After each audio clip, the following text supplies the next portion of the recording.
Assalamualaikum warahmatullahi wabarakatuh. Waalaikumsalam warahmatullahi wabarakatuh. Istai Kiyama Tazim Salam. Assalamualaikum warahmatullahi wabarakatuh.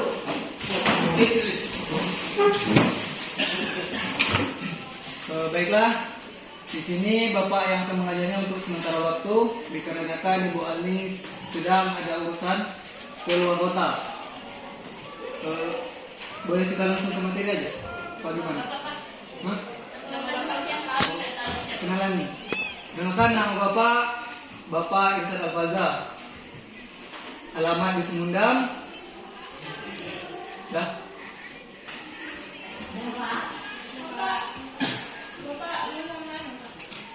Bapak lulusan dari Universitas ITB. Wah. Emang ITB ada pelajaran apa, Pak?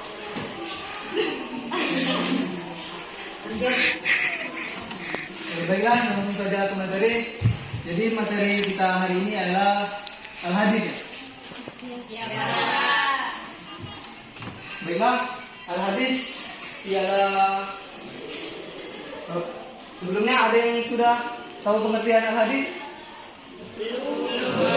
Belum. Jadi Al-Hadis adalah sesuatu yang diperbincangkan atau dibicarakan, kemudian disalurkan dari satu orang ke orang yang lainnya. Dan juga hadis menurut hukum istilah syara adalah hal-hal yang datang dari Rasulullah, baik itu berupa perbuatan, ucapan ataupun pengakuan dari Nabi. Paham? Nah, hadis terbagi menjadi 3 macam, yaitu hadis qauliyah dan juga hadis qauliyah, hadis fi'liyah dan juga hadis takririyah. Hadis qauliyah yang pertama ialah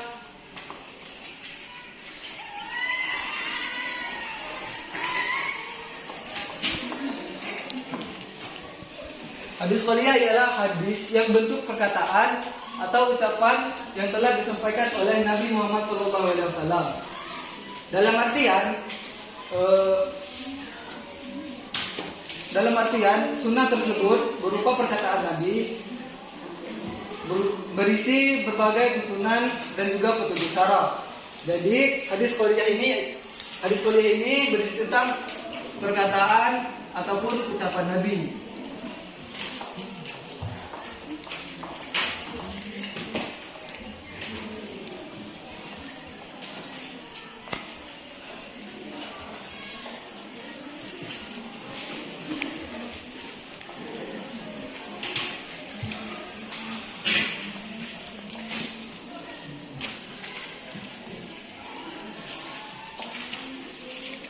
Yang kedua ada hadis fi'liyah. Nah, hadis fi'liyah adalah hadis-hadis yang berkaitan dengan perbuatan atau yang dilakukan oleh Nabi Muhammad SAW, kemudian dilihat atau diketahui oleh para sahabat-sahabatnya. Contohnya dalam sabdanya Rasulullah, "Salatlah kalian sebagaimana kalian melihat saya salat." Hadis riwayat Muslim. Jadi hadis fi'liyah ini adalah hadis tentang perbuatan Nabi Muhammad, kemudian dilihat atau diketahui oleh para sahabat, kemudian disalurkan atau ditiru oleh para sahabat-sahabat yang lainnya.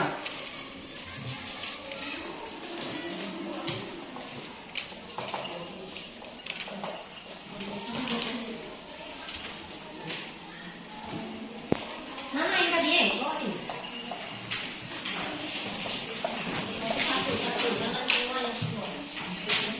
Satu yang itu.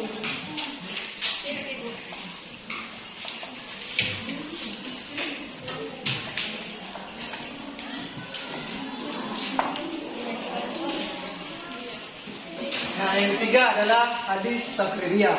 Nah, hadis takririyah ialah hadis segala perbuatan yang dilakukan oleh sahabat-sahabat Nabi yang diketahui atau sepengetahuan Nabi, tetapi Nabi hanya mendiamkannya. dan juga tidak menolaknya. Nah, sikap diam tersebut dianggap sebagai persetujuan oleh para sahabat. Jadi hadis takririyah adalah hadis yang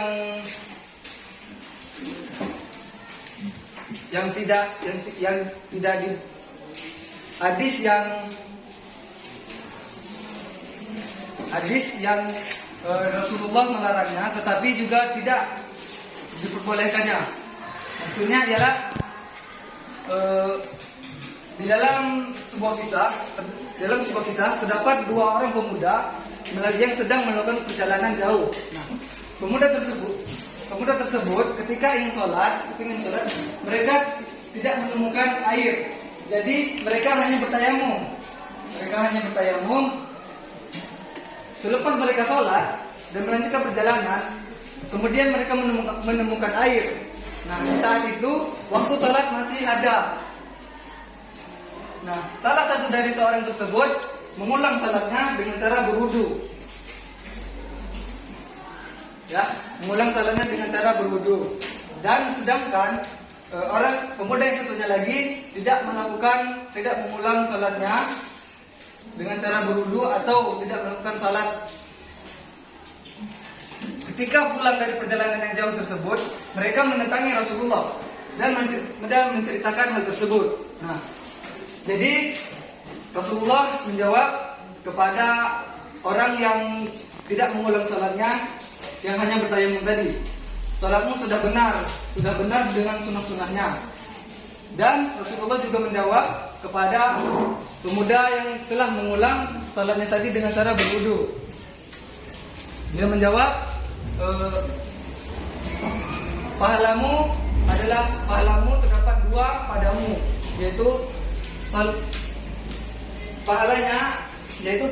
pahalanya terdapat dua kali pada sholat yang bertayamum dan juga sholat yang berwudu tadi.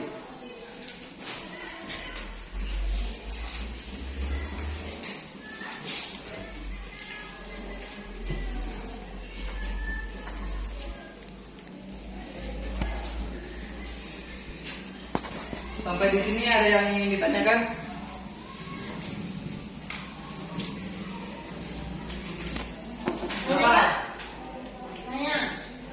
Mau saya Siti, Pak.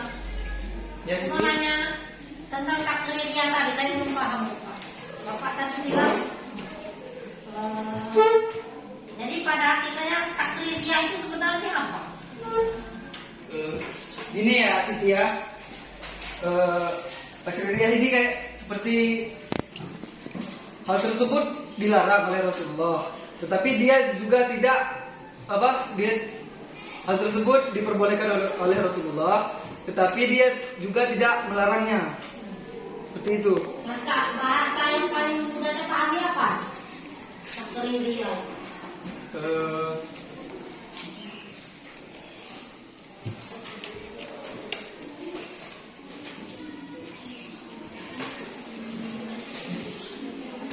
Kan tadi takririyah perkataan, takririyah perbuatan. Kalau takririyah, kalau Bapak jelaskan dari tadi panjang, bukan? Saya bingung saya jadi. Takririyah itu apa penjelasannya? Takririyah itu Siti sikap diamnya Rasulullah. Jadi antara benar dan tidaknya dia hanya diam. Diam. Tapi Sikap diamnya ini termasuk persetujuan dari para sahabat. kalau setuju kita kan tidak tahu Rasulullah setuju atau tidak setuju kalau dia diam. Nah, makanya itu para sahabat menganggap sikap diamnya itu sebagai persetujuan. Persetujuan berarti takririyah itu artinya persetujuan. Belum saya paham.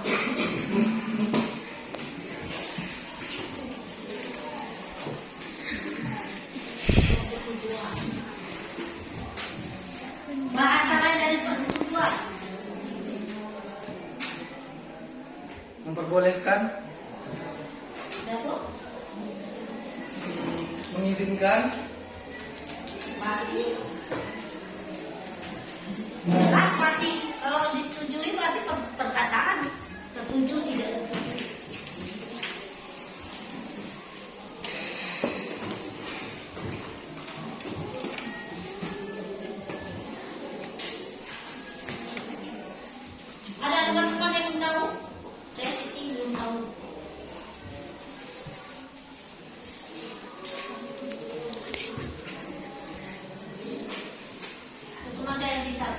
ya Sa?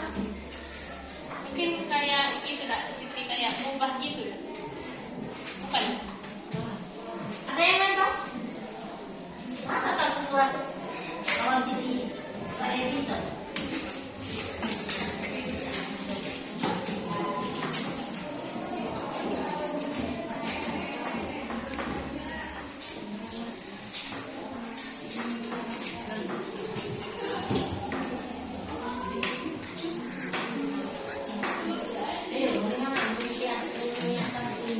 Tidak ada yang tahu?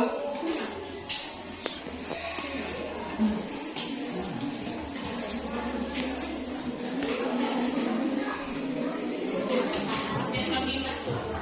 Langkah lagi Pak, tapi agak santai biar kami masuk, biar bisa mendengar. Jadi hadis takririyah adalah hadis yang segala perbuatan para sahabat yang diketahui atau pengetahuan Nabi Muhammad SAW, tetapi Nabi hanya mendiamkannya, dan juga Nabi juga tidak menolaknya. Sikap diam ini dianggap sebagai persetujuan dari para sahabat tersebut.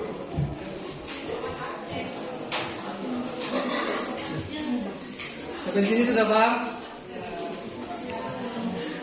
Kalau sudah paham, kita lanjut materinya. Bisa dilanjut? Bisa? Kemudian ada fungsi hadis terhadap Al-Quran. Fungsi hadis terhadap Al-Quran ada beberapa macam. Yang pertama adalah bayan at-takrir. Boleh Bapak hapus ini?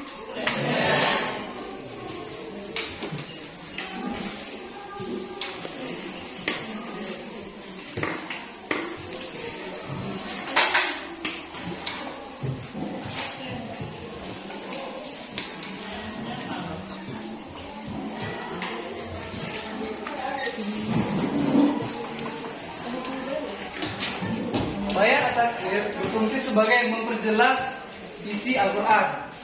Dalam hal ini, sebagai contoh, hadis yang diriwayatkan oleh Bukhari dan Muslim tentang terkaitan cara berwudu. Rasulullah SAW bersabda, tidaklah sah salatnya seseorang apabila dia sedang berhadas sampai ia berwudu. Hadis riwayat Bukhari dan Abu Hurairah. Jadi at-takrir ini adalah memperjelas hukum yang terdapat di dalam hadis tersebut, di dalam Al-Quran, yaitu tentang berwudu. Jadi kita tidak boleh langsung salat saja, kita harus berwudu dulu. Kita harus berwudu supaya kita suci di hadapan Allah Subhanahu wa taala.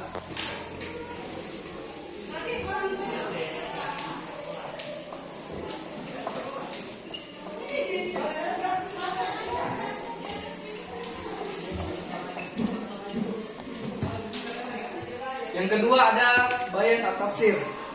Bayan at-tafsir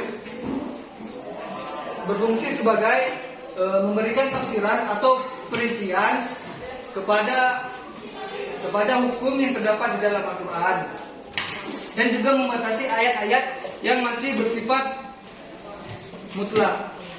Contohnya tentang pencurian. Pada suatu ketika Rasulullah didatangi seseorang yang sedang membawa pencuri, maka beliau langsung mengambil pedang dan memotong tangan pencuri tersebut dari pergelangan tangannya. Jadi bayan at-tafsir ini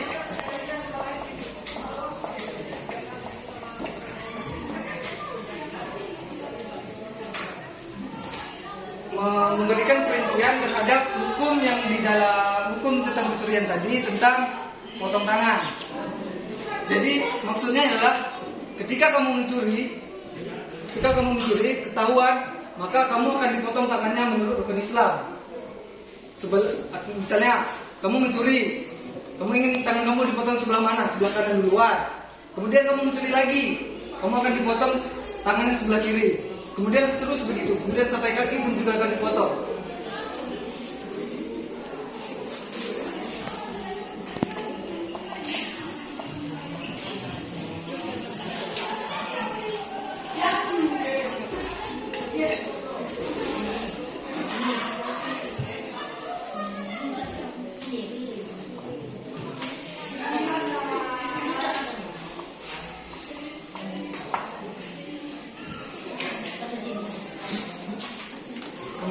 ada bayan at-tasri'.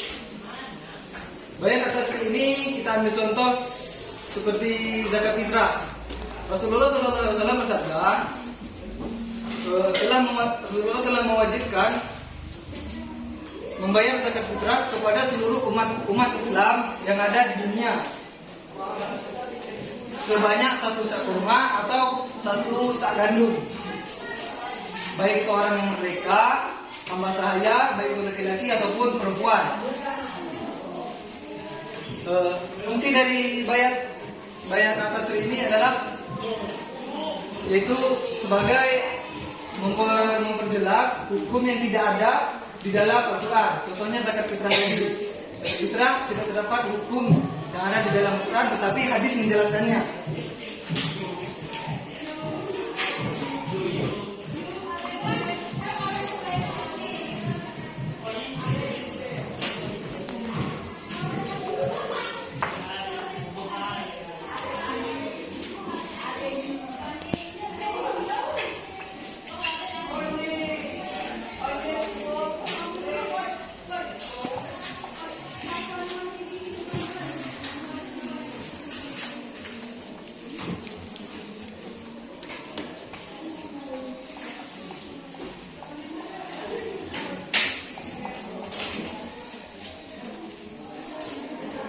Sampai sini paham?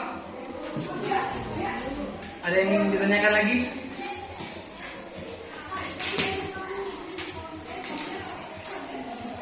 Ada yang ingin ditanyakan? Nanti Bapak yang bertanya. Ada yang ingin tanya?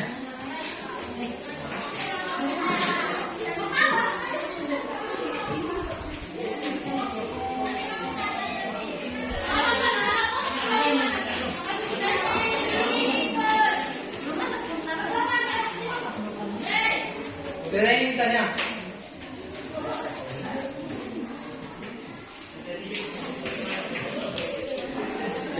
Materi yang terakhir adalah dasar dan kedudukan sebagai sumber hukum di dalam Islam.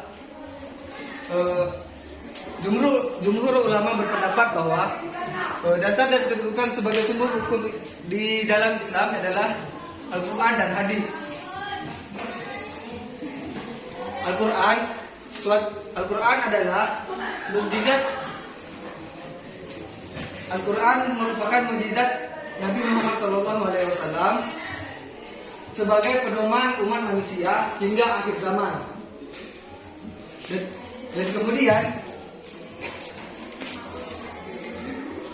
Dan kemudian hadis juga memperkuat hukum-hukum di dalam Al-Quran tersebut.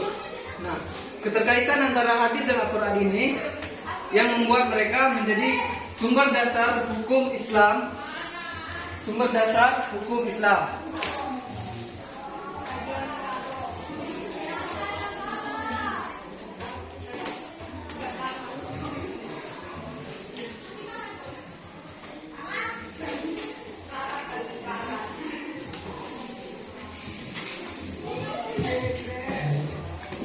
Jadi materi kita sudah habis sampai di sini. Jika ada yang belum paham boleh bertanya lagi, atau mungkin Bapak yang akan bertanya kepada kalian.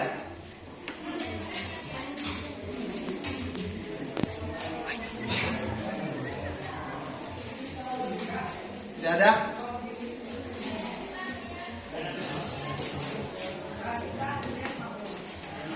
Sudah tidak ada yang ditanyakan?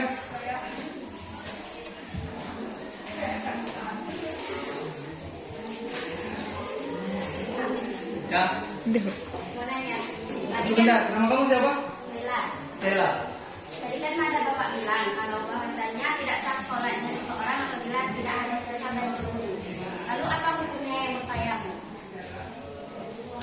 Nah, bertayamum itu apabila tidak ada air untuk berwudu.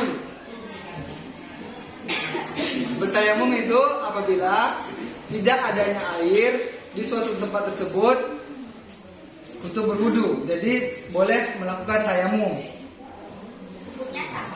Hukumnya sah.